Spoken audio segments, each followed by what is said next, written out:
warahmatullahi wabarakatuh. Perkenalkan, kami dari kelompok 4 akan mempresentasikan hasil diskusi dari kelompok kami, yaitu yang berjudul dengan analisa transaksi modal dan transaksi finansial pada neraca pembayaran.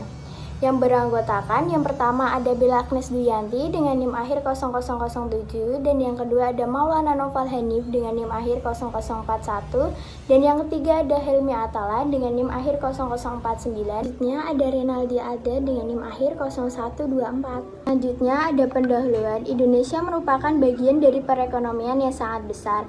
Perubahan teknologi dan transportasi benar-benar mengubah dunia menjadi semakin kecil. Inilah yang dinamakan globalisasi. Globalisasi walaupun memiliki efek samping yang kadang merugikan, tetapi di sisi lain dapat membuat unit-unit ekonomi nasional di segala penjuru dunia saling berinteraksi, membentuk perdagangan internasional yang besar, tetapi dihubungkan oleh jarak yang sangat dekat dan batas-batas yang sangat tipis. Neraca pembayaran merupakan salah satu indikator yang penting bagi perekonomian selain pendapatan domestik bruto atau PDB, inflasi, tingkat suku bunga, tingkat nilai tukar atau exchange rate, dan pertumbuhan ekonomi. Neraca pembayaran atau balance of payment suatu negara adalah catatan yang sistematis tentang transaksi internasional antara penduduk negara itu dengan penduduk negara lain dalam jangka waktu tertentu. Selanjutnya landasan teori. Yang pertama ada neraca pembayaran. Menurut IMF tahun 1996, definisi neraca pembayaran atau balance of payment sebagai laporan statistik yang meringkas secara sistematis selama periode waktu tertentu transaksi ekonomi suatu negara dalam negara-negara lainnya, transaksi antara penduduk atau residen dengan bukan penduduk atau non-residen, meliputi barang, jasa, pendapatan, transfer, serta klaim finansial atas kewajiban finansial kepada negara-negara lainnya. Yang kedua ada transaksi modal. Transaksi modal atau capital account. Transaksi ini berkaitan dengan pembelian atau penjualan aset-aset suatu negara dengan negara lainnya. Transaksi modal merupakan salah satu instrumen penting di dalam neraca pembayaran dan memiliki hubungan terhadap cadangan devisa. Selanjutnya ada transaksi finansial. Transaksi keuangan yang meliputi transaksi yang menyebabkan bertambah atau berkurangnya aset dan kewajiban luar negeri dibagi dalam dua kelompok besar, yaitu transaksi keuangan di luar cadangan devisa atau reserve asset dan transaksi yang mengakibatkan perubahan cadangan devisa. Selanjutnya pada neraca transaksi modal dan transaksi finansial juta USD, di sini terlihat gambaran transaksi modal dari tahun 2012 sampai 2022. Di sini tercatatnya hanya di penerimaan, tidak ada di pembayaran. Di sini juga ada transaksi finansial. Dari tabel di atas, kita dapat mengetahui bahwa pada transaksi modal di Indonesia memiliki penerimaan modal atau capital inflow pada setiap tahunnya. Namun, tidak ada pencatatan modal yang keluar dari Indonesia atau capital outflow. Penerimaan modal terbesar Indonesia atau surplusnya pada tahun 2022. Penurunan terbesar penerimaan modal di neraca tersebut terjadi pada tahun 2015. Lalu terjadi kenaikan modal pada tahun 2018, namun kembali mengalami penurunan penerimaan modal pada tahun 2019 dan 2020, dan kembali mengalami perbaikan penerimaan modalnya pada tahun 2021 dan 2022. Pada transaksi finansial mengalami defisit bahkan pada tahun 2022.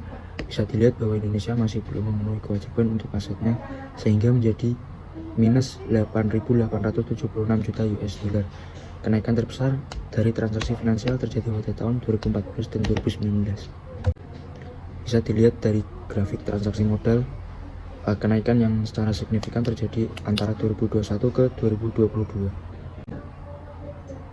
Lanjutan pada grafik transaksi modal di atas dapat dilihat tingkat kenaikan penerimaan modal yang luar biasa pada tahun 2022 sebesar 451 juta dolar USD, sedangkan penurunan atau tingkat terendah pada tahun 2015 yaitu 16,6 juta US dollar.